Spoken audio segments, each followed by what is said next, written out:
Alam niyo ba kung ano ang benefits ng polyculture o yung pagtatanim natin ng iba't ibang crops ng magkakasama? Hello mga ka-agri! Ang episode po natin ngayon ay tungkol sa polyculture. Ibibigay po namin sa inyo yung 5 benefits coming up. So number 1, harvest different crops. Number 2, symbiotic relationship. Number 3, pest and disease management. Number 4, provide multiple income streams. Number 5, high food yield. Abangan niyo po yung number 5. I-share ko sa inyo yung Three Sisters na crops, kung paano siya nakakatulong at bakit high food yield yung panglimang benefit. Karamihan po ng mga farmer dito sa Pilipinas, ang ginagawa po nilang pagtatanim ay monoculture. Ibig sabihin, isang crops lang po yung kanilang tinatanim, hindi po sila nagtatanim ng ibang crops. Halimbawa, season ngayon ng talong, puro talong po yung kanilang tinatanim. Ang problema po doon, mataas yung risk na malugi po sila. Dahil po sa maraming factor, andyan yung mga peste, andyan din po yung presyo ng kanilang mga gulay. Halimbawa, ngayon marami nagtanim ng talong. So expect natin, mababa po yung presyo dahil maraming supply. Ang pinagbabasihan po kasi madalas ng mga trader ay yung supply and demand. So kung maraming supply, definitely mura yung bilihan ng talong. So doon pa lang, lugi na po yung mga farmer. Then pagdating naman sa mga peste, ganun din. Kasi kapag napeste yung mga talong, dahil pare-parehas yung mga tanim, so pwedeng kumalat yung sakit at peste. So mahahawa. So masisira yung kanilang mga pataniman. So imagine niyo po yung isang bus na puno ng tao, tapos merong isang tao na merong ubo.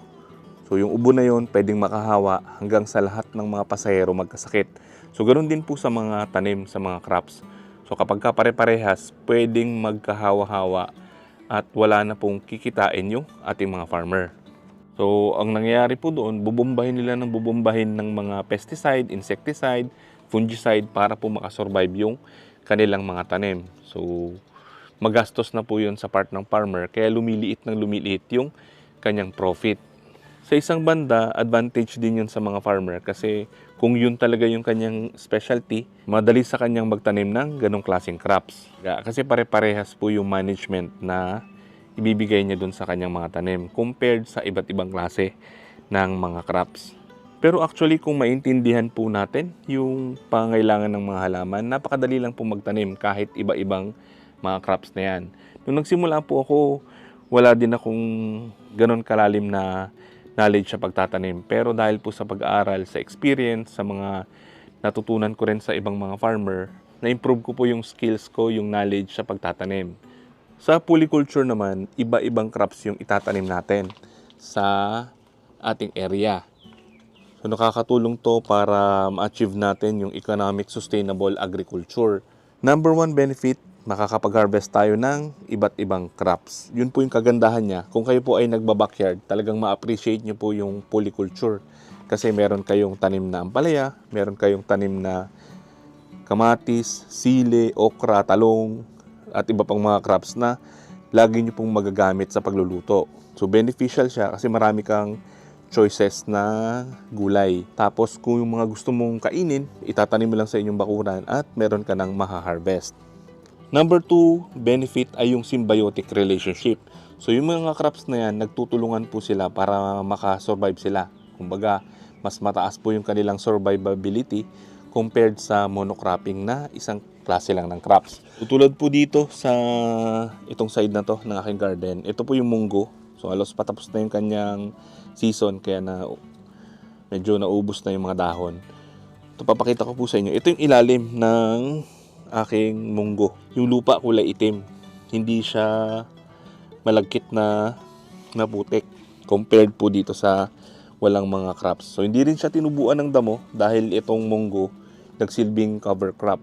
So yan po yung mga ilan sa advantage ng polyculture. Nasusupress ng ibang mga crops yung pagtubo po ng mga damo.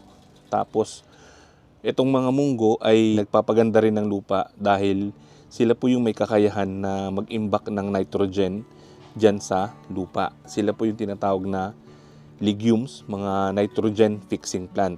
Munggo, sitaw, at kahit anong pamilya ng mga beans. Pangatlo, yung pest and disease management. So mas less po yung problema natin pagdating sa mga peste tsaka sa mga diseases. Halimbawa, kung puro pipino yung inyong tanim, ang problema po dyan yung mga cucurbits beetle. So kapag ka puro pipino, lahat ng cucurbits beetle aatake dun sa inyong garden. So ubos yung inyong pipino. Pero kung iba-iba yung crops, itong mga cucurbits beetle, hindi niya kakainin yung mga solanaceous tulad ng talong, ng kamatis, ng sili. So, hindi masisira yung buong garden ninyo. Then, dahil iba-iba po yung inyong mga tanim, nag-a-attract din siya ng iba't ibang klase ng mga insekto. Then, yung ibang mga insekto na yan ay predator din ng iba pang mga insekto. Kaya nakakatulong siya sa pest management. Kumbaga, merong predator, meron din mga prey yung mga insekto. Kaya hindi sila dumadami at nagiging destructive sa inyong pataniman. Number 4, it provides multiple income streams galing po dun sa iba't ibang crops natin. So halimbawa, bagsak ngayon yung presyo ng mga sili. Makakabawi pa rin kayo kasi yung ibang crops ninyo, possible, mataas po yung presyo, mataas yung bilihan. So hindi kayo malulugi. Makocompensate ng ibang crops ninyo yung mga gulay na mababa yung presyo. Naalala ko dati, meron kaming isang community na pinapasyalan, tapos tinuruan namin sila ng polyculture.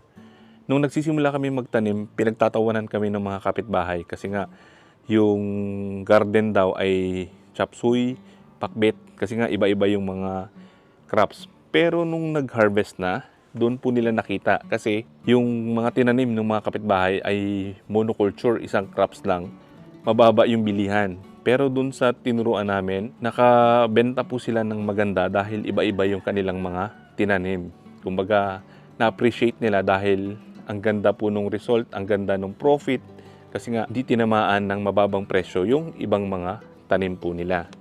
Panglima, yung high food yield. Yung nabanggit ko kanina, yung Three Sisters, yung mais, yung kalabasa, pati po yung sitaw. So kung itatanim po natin yan isa-isa sa isang monoculture na setting, mangailangan po sila ng malapad na area.